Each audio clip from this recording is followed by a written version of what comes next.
Today recipe mutton குழம்பு. நீங்க இப்பதான் நம்ம வீடியோ ஃபர்ஸ்ட் டைம் பாக்குறீங்கன்னா மறக்காம சப்ஸ்கிரைப் பண்ணிக்கோங்க. அப்புறம் அந்த பெல் ஐகான் ஆல் கொடுத்து வச்சுக்கோங்க. அப்பதான் நான் போடுற வீடியோ உங்களுக்கு உடனுக்குடன் நோட்டிபிகேஷன் வரும். வாங்க வீடியோக்குள்ள போலாம்.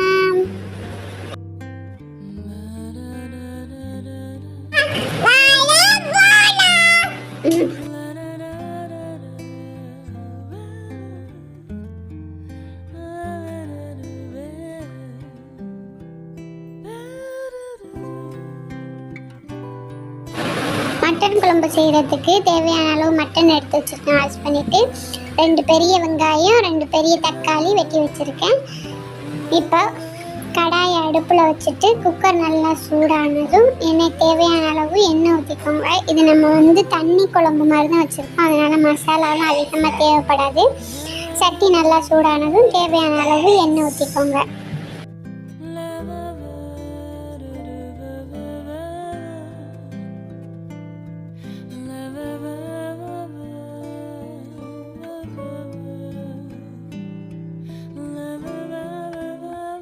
எண்ணெய் நல்லா சூடானதும் வெட்டி வச்சுருக்க வெங்காயத்தை போட்டுக்கோங்க.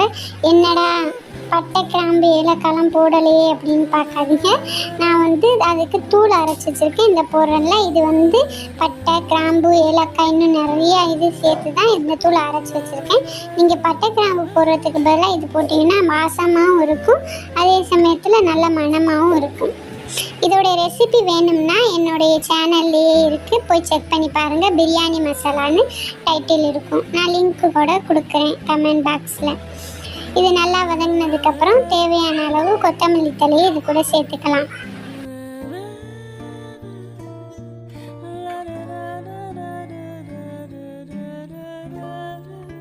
நல்லா வதங்கினதுக்கப்புறம் தேவையான அளவு பச்சை மிளகாய் சேர்த்துட்டு இஞ்சி பூண்டு விழுது தேவையான அளவு சேர்த்துக்கோங்க. இஞ்சி பூண்டு பச்சை வாடை போனதுக்கப்புறம் நம்ம வெட்டி வச்சிருக்க தக்காளியை இது கூட சேர்த்துக்கலாம்.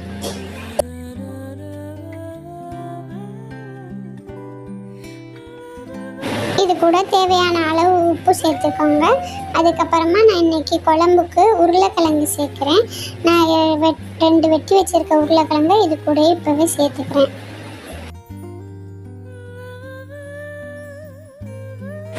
இப்போ நம்ம வாஷ் பண்ணி வச்சிருக்க மட்டனையும் இது கூட சேர்த்துக்கலாம்.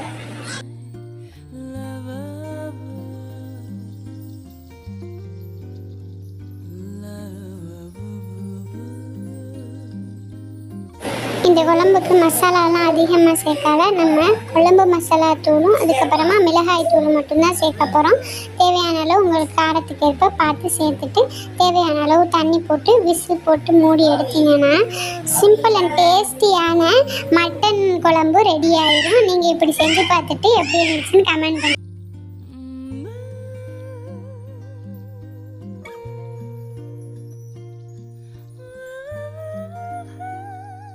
இந்த குழம்பு சாப்பிட்டு கூட தோசைக்கு எல்லாமே சூப்பர் காம்பினேஷன் ஆகும். தண்ணி குழம்பு தான் வச்சிருக்கேன். உங்களுக்கு தேவைன்னா தண்ணி கம்மி பண்ணிட்டு கிரேவி பண்ணி கூட நம்ம ட்ரை பண்ணி பாருங்க.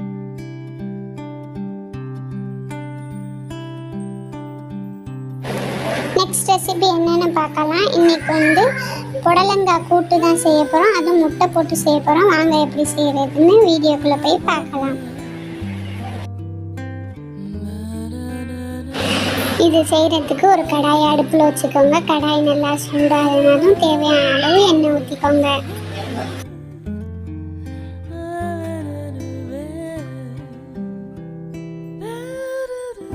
எண்ணெய் நல்லா சூடாகணும். வெட்டி வச்சிருக்க பல்லாரியை இது கூட சேர்த்து நல்லா வதக்கிக்கோங்க.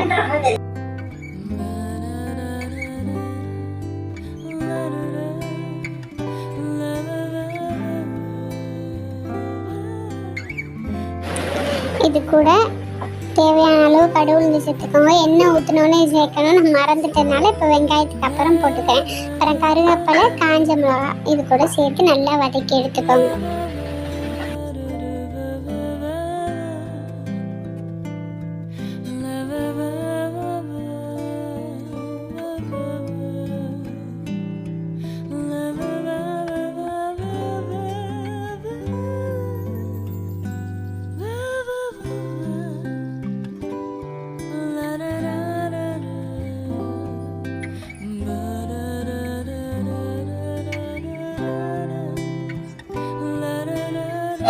வதக்கிட்டு இருக்கும்போதே தேவையான அளவு உப்பு சேர்த்துக்கோங்க.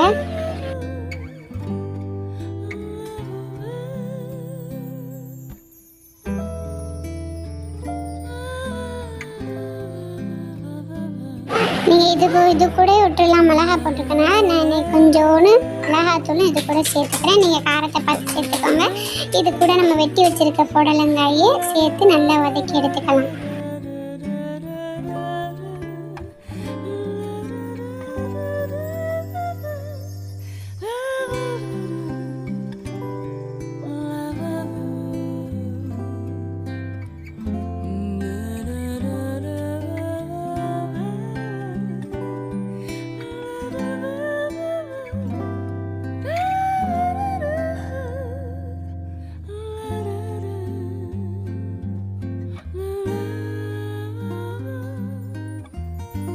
இப்போ புடலங்காய் வதங்குறதுக்காக தேவையான அளவு தண்ணி சேர்த்துக்கோங்க. நல்லா வதங்கி வரணும். வதங்கி வந்ததுக்கப்புறம் தான் நம்ம முட்டை சேர்க்கணும்.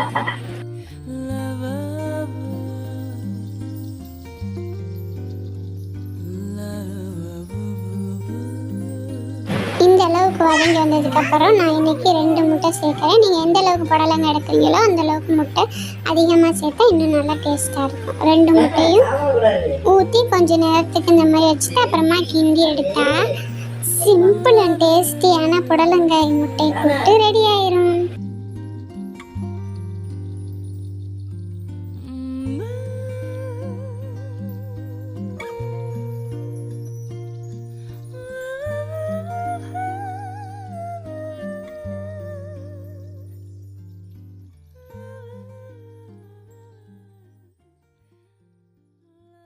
நீங்கள் இப்போ தான் நம்ம வீடியோ ஃபஸ்ட் டைம் பார்க்குறீங்கன்னா மறக்காமல் சப்ஸ்கிரைப் பண்ணிக்கோங்க. அப்புறம் அந்த பெல் ஐக்கான் கொடுத்து வச்சுக்கோங்க. அப்போ தான் நான் போடுற வீடியோ உங்களுக்கு உடனுக்குடன் நோட்டிஃபிகேஷன் வரும். நெக்ஸ்ட் வீடியோவில் பார்க்கலாம். பாய்.